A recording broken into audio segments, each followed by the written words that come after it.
My weirdtastic school too. Uncle Fred is a knucklehead.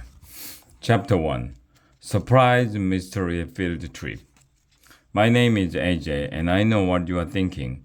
You're thinking about the future, because that's what I'm thinking about. I don't know what the future is gonna be like, but I know it's gonna be cool. In the future, we are going to have all kinds of awesome stuff like flying cars, jetpacks, and microwavable underwear, and we are definitely going to have a virtual reality time machine headbands. That's for sure. I can't wait until I get my virtual reality time machine headband. Think of it. We'll be able to travel back to anywhere, any year we want. When I have my own virtual reality time machine headband, I know where I'm gonna go to the year 1857. Do you want to know why? Because that was the year Joseph Gayeti invented toilet paper. I wonder what they used before 1857. On second thought, maybe I will use my virtual reality time machine headband to travel back to today. Yeah, that way. I'll be able to tell myself what the future is going to be like. It'll be cool to predict the future. I hope AJ from the future gets here soon. Hey, maybe when he gets here, both of us can go back to 1857 and watch Joseph Gayeti invent toilet paper. Asterisk. What are you looking down here for? The story is up there. My point is, it was Monday. Our teacher, Miss Banks, was late to class because there was a retirement party in the teacher's lounge for Mr. Loring. He's been the music teacher at our school for a million hundred years.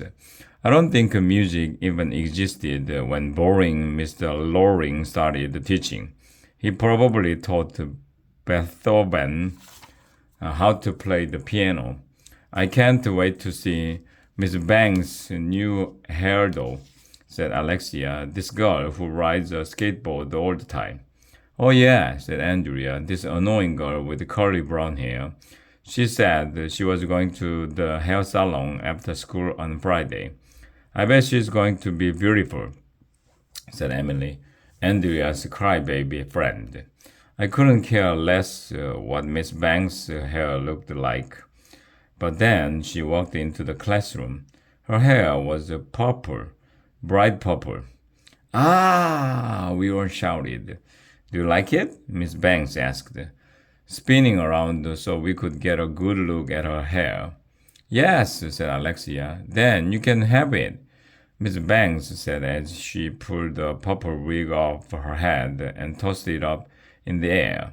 Miss Banks pulls lots of pranks. Ha ha ha, she said. Time is fun when you're having flies. That's Miss Banks' catchphrase. A catchphrase is something people say all the time for no reason. Okay, everyone, it's time for math. Miss Banks told us.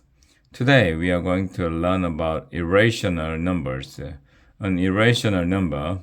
She didn't have the chance to finish her sentence. You'll never believe who walked into the door at that moment. Nobody. Why would you walk into the door? You could break your nose, but you'll never believe who walked into the doorway. It was Mrs. Stoker, the principal of elementary school. Good morning, she said cheerfully. Hey, do you kids know how the moon cuts its hair? How? Asked Ryan. Who will eat anything, even stuff that isn't food? Eclipse it, she said. Get it? I didn't get it. Mrs. Stoker is a joker. When she's not being our principal, she's a stand-up comedian. Hey, said Mrs. Stoker. What did the limestone say to the geologist? What? Asked Michael, who never ties his shoes. Don't take me for granite, said Mrs. Stoker. Then she doubled over laughing and slapped her knees. Grown-ups slap their knees when they think something is really funny. Nobody knows why. We all laughed, even though Mrs. Stoker's jokes weren't all that funny.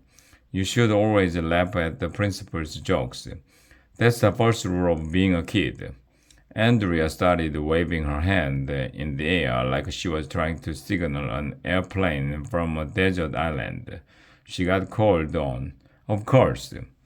Mrs. Stoker, Andrea said, do you know any jokes about psychologists? My mom is a psychologist. Andrea is always bragging that her mom is a psychologist, whatever that is. Let me think, said Mrs. Stoker. Aha, do you know why psychologists don't make any noise when they go to the bathroom? Why? Asked Andrea.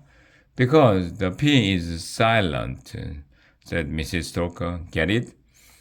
We all laughed, even though the joke wasn't all that funny. You've been a wonderful audience, Mrs. Stoker said as she opened the door to leave. Then she stopped. Oh, I almost forgot what I came in here. I have big news. You have a big nose? Asked Michael. Not nose, news, said Neil, who we call the nude kid even though he wears clothes. I'm taking your kids on surprise mystery field trip, announced Mrs. Stoker. Oh, where are we going? Asked Ryan. If I told you, it wouldn't be a surprise, said Mrs. Stoker. Come on, follow me.